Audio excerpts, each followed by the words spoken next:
네, 최근 시장의 변동성이 굉장히 높아졌습니다. 이럴 때 시장 대응이 참 힘든데요. 시장 상황 파악해보고 또 전략적인 도움을 받기 위해서 오늘 KCGI 자산운용 목대균 운용총괄 대표를 모셨습니다. 어서 오십시오. 네, 안녕하십니까.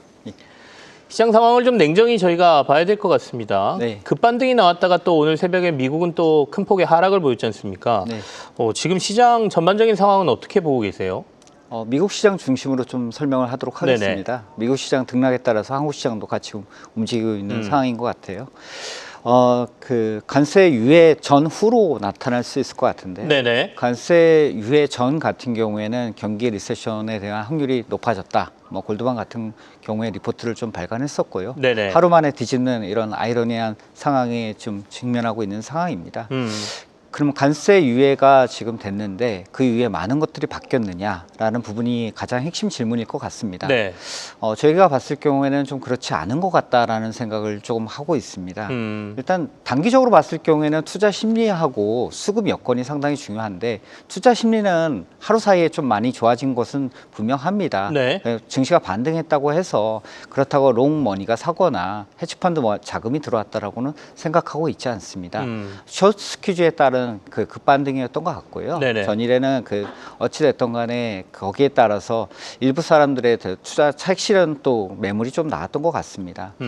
그러면 중장기적으로 봤을 경우에는 결국에는 기업 이익과 경기가 상당히 중요한 모습을 좀 보여주고 있는데 기업 이익 같은 경우에는 향후에는 이제 1분기 실적이 미국 같은 경우에는 시작됩니다. 그렇게 되면 기업 이익에 대한 하향 조정 가능성이 나타나게 될 것 같고요. 미국 경제 같은 경우에는 지금 민간 소비, 기업 투자 그리고 정부의 투자, 수출 여러 가지 측면에서 봤을 경우에는 부정적인 영향이 조금 가셔야 될 가능성이 높습니다. 즉 성장률이 둔화되고 물가가 향후에 상승할 수 있다라고 하는 스태그플레이션에 대한 점검이 필요한 상황이기 때문에 현재 상황에서는 뭐 하루 정도의 반등으로 봤을 네. 경우에 뭐 이걸 가지고 안도 랠리라고 지금 부르고 있는데 저희가 봤을 경우에는 구조적 변화의 좀 시작점이지 않을까 싶어서 아직까지는 좀 경계감을 가지고 있는 상황입니다. 그러면 추가 질문을 제가 이렇게 드려보죠. 네. 리스크는 지속될 것 같다라는 말씀이시잖아요. 변한 건 별로 없어 보인다라는 말씀이신데 예. 그래도 리스크가 정점을 찍었느냐라고 질문을 드리면 어떻게 보이십니까? 어떤 저희들이 봤을 경우에는 뭐 영어로 하면 캐피츄레이션 네. 혹은 한국어로 하게 되면 투자자 투매가 나와야 된다라고 생각하고 있습니다. 항복 구간에서 보통 지나고 나게 되면 저점을 찍고 그 다음에 개선되는 모습을 좀 보여주고 있습니다. 네. 기대는 스태그플레이션이 오게 되겠지, 경기가 안 좋아지겠지라고 하는 기대였습니다. 그러나 현실적으로 봤을 때는 저희가 데이터를 갖다가 확인한 것들이 아무것도 없습니다.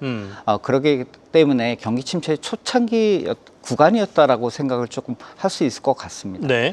저희가 실제적으로 얼마만큼 나빠질 거에 대해서 확인을 안 한 상황에서 봤을 경우에는 아직까지 뭐 리스크를 확인했다라고 말하기에는 너무 이른 시점이 아닐까 싶습니다. 정점을 찍었다라고 보기에는 판단을 좀 유보해야 된다 이런 말씀이신 거죠? 예, 저희가 봤을 네. 경우에는 단기 저점은 확인이 됐습니다. 그렇지만 뭐 진바닥이라고 얘기할 수 있는 중장기적인 바닥은 아직까지 좀 지켜봐야 될 것 같습니다. 사실은 진바닥이라는 얘기가 앞서 말씀하신 그 투매가 나오는 구간하고 연결돼 있기 때문에 시장은 굉장히 고통스러운 과정을 거쳐야 이제 진바닥을 볼 수 있다 이런 말로도 이해가 돼서 네. 이 얘기를 들으신 투자자분들은 야 여기서 그러면 한 번 더 큰 하락이 있을까에 대한 두려움이 좀 생기실 것 같은데요. 하락보다는 네. 좀 기간 조정이라고도 표현을 할 수 있을 것 같고요. 추세적으로 상승으로 전환되기까지는 시간이 오래 걸리게 될 수밖에 없습니다. 뭐 미국 같은 경우에는 1분기 실적을 확인을 해야 될 것 같고요. 네. 기업들의 가이던스를 좀 확인해야 되는데 기업들 CEO조차도 지금 어떻게 영향을 미칠지에 대해서 불확실한 상황입니다. 그러다 보면 결국에는 불확실한 구간을 갖다가 지나갈 수밖에 없다라고 생각합니다. 그 불확실성 중에 또 하나가 이제 90일 유예 관세에 대해서는 받긴 했지만 아직 품목 관세에 대한 부분들이 있지 않습니까? 그러니까 반도체라든지 의약품과 관련된 품목 관세 얘기를 미국이 계속 하고 있기 때문에 앞으로 어떻게 전개될 걸로 보고 우리가 그 분야 투자하시는 분들은 지금 전략을 어떻게 가져가야 될까요?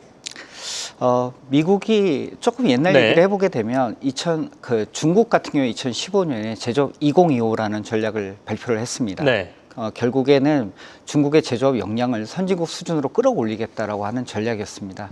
2025년 지금 현재로서 봤을 경우에는 중국 같은 경우에는 태양광, 뭐 배터리, 전기차 같은 분야에서는 거의 선진국의 그 그 선진국에 필적할 만한 수준까지 올라온 상황이고요. 네. 지금 딥시크 같은 인공지능에서도 선진국을 좀 따라가고 있는 모습을 좀 보여주고 있습니다. 가장 중요한 전략 산업 중에 하나가 반도체, 뭐 AI, 바이오, 그리고 저희가 지금 얘기되고 있는 반도체 AI 관련된 부분인 것 같은데요. 이런 분야에서 봤을 경우에는 중국은 뭐 품목 관세 등으로 인해서 그 자국의 경쟁력을 유지하려고 하는 움직임을 좀 보일 수밖에 없다라고 생각합니다. 그러나 이 바이오나 반도체에 대한 관세가 과연 미국에 대한 그 국가 경제 우위를 갖다 유지할 수 있겠느냐, 여기에 대해서는 조금 고민을 할 수밖에 없을 것 같습니다. 네. 제조업의 대부분이 미국 외의 지역에서 현재 만들어지고 있기 때문에 관세를 했을 경우에는 미국에 수입하는 측면에서 봤을 경우에는 실익이 없다라고 생각합니다. 그렇게 되면 바이오 관세 그리고 반도체 관세가 미국에 부담이 될 수밖에 없다라는 생각을 할 수밖에 없거든요. 그러면 이게 협상용 카드로는 활용이 될 수 있을 때 네네. 협상 카드로는 활용이 되지만 이게 어떤 정책으로 나오기까지는 조금 이르지 않나라는 생각을 좀 하고 있습니다. 이런 부분에서 저희는 뭐 그 종목 간 변동성은 좀 확대될 수밖에 없다라는 생각을 하지만 네. 이게 품목 관세로 나타날 가능성에 대해서는 그렇게 높지는 않다라고 생각하고 있습니다. 물론 이제 저희가 완벽한 예측은 힘들겠습니다만 반도체와 의약품 같은 경우에는 협상용 카드일 가능성이 좀 높아 보인다는 말씀이에요. 실제로 이 관세 정책을 시행하기에는 미국도 피해가 너무 크기 때문에 이런 부분이 고려되지 않을까라는 말씀으로 저희가 이해를 하고요. 그러면 미국과 중국의 갈등은 앞으로 어떻게 전망을 하고 계시나요? 지금 거의 극단으로 가고 있지 않습니까? 예, 지금 네. 여러 가지 글로벌 IB들 그리고 글로벌로 유명하신 교수님들이 이제 인터뷰한 내용들을 조금 참고를 하고, 그다음에 제가 아시는 중국의 투자자분들의 의견을 조금 참고로 한다고 보게 되면 중국 같은 경우에는 끝까지 간다라고 하는 입장인 것 같습니다. 결국에는 중국 같은 경우에는 트럼프 1기와는 다른 2기의 지금 경제 상황을 좀 보이고 있습니다. 네. 일단 수출 비중이 미국 수출 비중이 전체 경제에서 차지하는 비중이 낮습니다. 한 15% 정도밖에는 15%로 낮고요.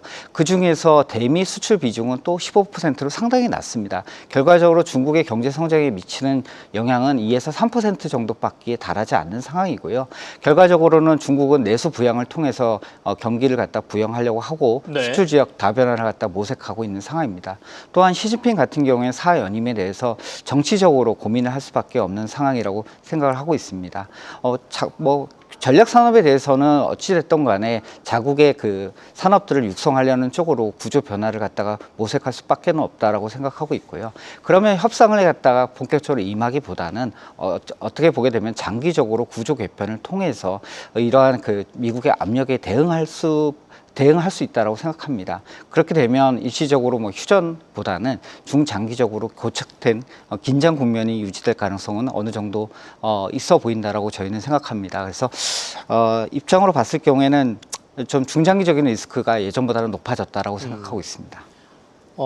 지금 어떤 협상이 일어나서 뭔가 빅딜이 일어나거나 이럴 가능성은 매우 매우 낮아 보인다는 말씀이고, 그러니까 교착 상태가 좀 길게 이어질 가능성이 있고, 그 사이에서 양국이 서로의 산업 구조나 뭐 이런 것들을 교체해가는 과정이 일어날 거다, 이런 말씀이신데, 그 과정에서 그러면 우리 투자자들은 어떤 투자 아이디어를 찾을 수가 있어요? 나쁜 것만 있는 건 아닐 거 아닙니까? 예, 이건 경제에 대한 미치는 영향이고요. 네. 저희가 매크로에 대해서 많이 얘기를 하다 보니까 기업 단위의 마이크로에 대해서는 조금 소홀했던 것 같습니다. 중국들의 대형 기업들 같은 경우에는 지금 현재 수출 비중이 높다라기보다는 네. 내수 비중이 생각보다는 높습니다. 내수 비중이 높다라는 말은 물론 증시 변동성에 따라서 주가가 출렁거릴 수는 있지만 본질적으로 기업 이익이 증가할 수 있는 구조를 가지고 있는 기업들이 생각보다 많이 있다라고 생각을 합니다. 중국 정책의 지금 중심이 내수 부양 쪽이기 때문에 이렇게 수혜를 받을 수 있는 기업들 같은 경우에는 나쁘지 않을 수 있다라고 좀 생각하고 있고요. 이런 기업들에 대해서 좀 관심을 가지는 게 좋지 않을까 생각을 하고 있습니다. 최근에 이제 중국하고 미국이 이렇게 강한 갈등을 보이는 와중에 어제는 이제 달러가 갑자기 약세로 확 전환했거든요. 급격하게 달러 약세가 나오고 있는 이유를 좀 찾아보고 싶고요. 네. 또 관세를 부과하면서 또 위안화도 상대적으로 약세를 좀 이끌려고 하는 모습도 보여주고 있고, 반대편에 엔화는 또 강세가 나오고, 네네. 여러 가지 좀 환율이 복잡합니다. 이 시장 좀 해석을 좀 해주십시오. 예. 저도 뭐 생각보다 저도 복잡한데요. 네네.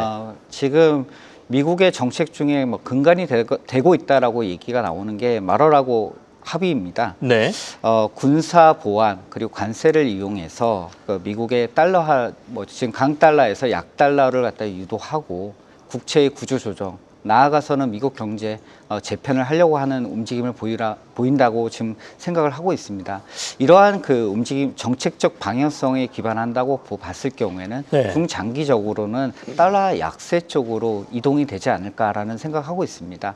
미국 결과적으로는 수출 기업에 대한 경쟁력을 강화하는 쪽으로 움직이지 않겠습니까? 그러려면 강달러는 도움이 안 되고 약달러가 도움이 된다라는 게 미국의 생각이지 않을까 저희들도 조심스럽게 예측을 좀 해보고 있습니다.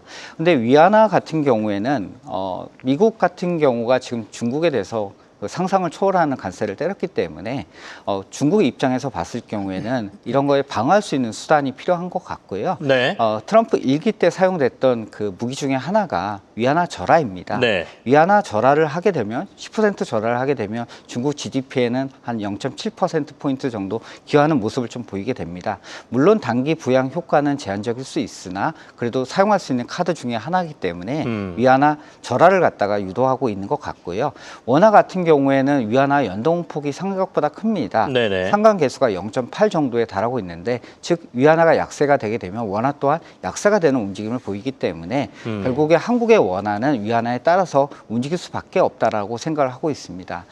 달러화가 지금 약세가 되면 다른 선진국 통화는 강세가 되고요. 네. 일부 이머징 통화 같은 경우에 각 국가의 경제 상황 그리고 펀더멘탈 그리고 각 국가의 정책에 따라서 움직이는 아주 복잡한 양상을 보이고 있다라고 지금 현재 생각을 하고 있습니다. 어렵네요. 그러니까 네, 저희도 어렵습니다. 달러가 약해지면 뭐 반대편에 있는 자산들은 올라가야 된다라고 생각하기 때문에 원화 강세가 좀 나와야 된다라고 보이는데 그게 우리는 위안화하고 연동폭이 또 크기 때문에 중국에선 위안화 절하를 하려고 노력을 하고 있고 그러니까 우리는 달러가 약해짐에도 불구하고 우리의 원화 강세는 안 나오고 도리어 약해지는 모습을 보이고 있다. 그러니까 또 일본하고는 또 환율 차이가 또 크게 나는 거 아니겠습니까? 예, 그리고 원화 같은 경우에는 대표적으로 위안화를 갖다 트레이드 하기가 어렵기 때문에 네네. 글로벌 헤지 펀드들이 원화를 가지고 보통 트레이드를 많이 하게 됩니다.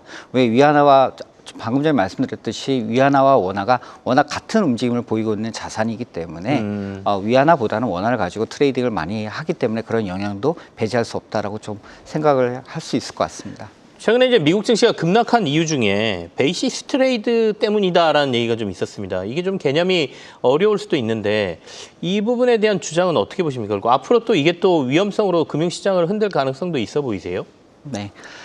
CNBC나 뭐 그 블룸버그 네. 그리고 기타 IB들의 주장에 의하면 이자율 베이시스 수학 거래가 이번에 그 국채금리 미국의 10년물 국채금리 급등에 영향을 줬다라는 건 일부 맞다라고 합니다. 네, 저희들도 그렇게 좀 현재 파악을 하고 있는 상황이고요. 헤지펀드들의 실제적 거래, 아주 복잡한 거래와 그 다음에 그로 인한 마진콜, 이에 따른 국채금리 상승은 어느 정도 타당한 논리가 있다라고 생각을 합니다.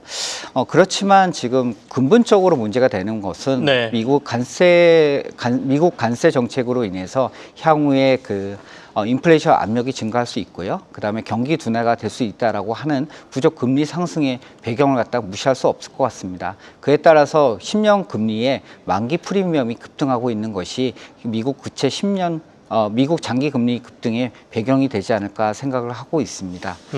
예, 그리고 또한 지금 구조적으로 좀 살펴볼 부분이 미국 국채 금리의 수급 구조입니다. 네. 과거에는 기관 투자자나 국가의 비중이 생각보다 높았습니다.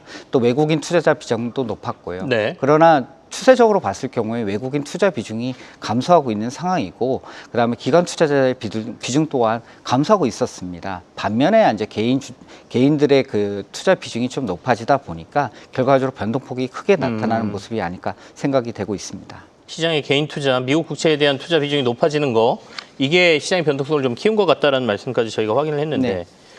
이렇게 채권 시장도 흔들리고 증시도 이렇게 급락하게 되면 이른바 파월 푸세 가능성을 얘기하시는 분들이 있는데요. 연준은 앞으로 금리 정책을 어떻게 할 걸로 예상하세요? 예, 이거는 미국의 IB 따라서 의견이 좀 엇갈리는 것 같습니다. 저희 IB 같은 경우에는 생각보다 금리 인하 시점을 갖다가 이르게 보고 있고요. 다른 또 IB 같은 경우에는 그 인플레이션 관세 장기화 그리고 인플레이션 압력이 상승할 수 있기 때문에 긴축을 갖다가 오랫동안 지속해야 된다라는 또 입장인 것 같습니다. 좀 뭐 데이터를 보고서 파악을 좀 해봐야 될 것 같고요. 네. 그러다 보니까 이 부분에 대해서는 저희들도 확신을 할 수는 없습니다. 그러나 현재 뭐 4월달, 5월달부터 보게 되는 CPI나 PC를 보면서 좀 가늠을 해봐야 되지 않을까 생각하고 있습니다. 그래서 파월 풋에 대한 그 기대감은 이전보다는 조금 낮다라고 저희는 생각합니다. 알겠습니다. 오늘은 여기서 마무리를 지어야 되겠습니다. 다음번에 나오시면 개인들의 투자 전략까지 네. 제가 한 번 더 여쭤보도록 하죠. KCG의 자산운용 목대균 운용총괄 대표와 함께했습니다. 고맙습니다. 예, 감사합니다. 계속해서 다양한 경제 이슈를 알고 싶다면 구독과 좋아요, 알림 설정 부탁드립니다. AI 캐스터 권미정이었습니다.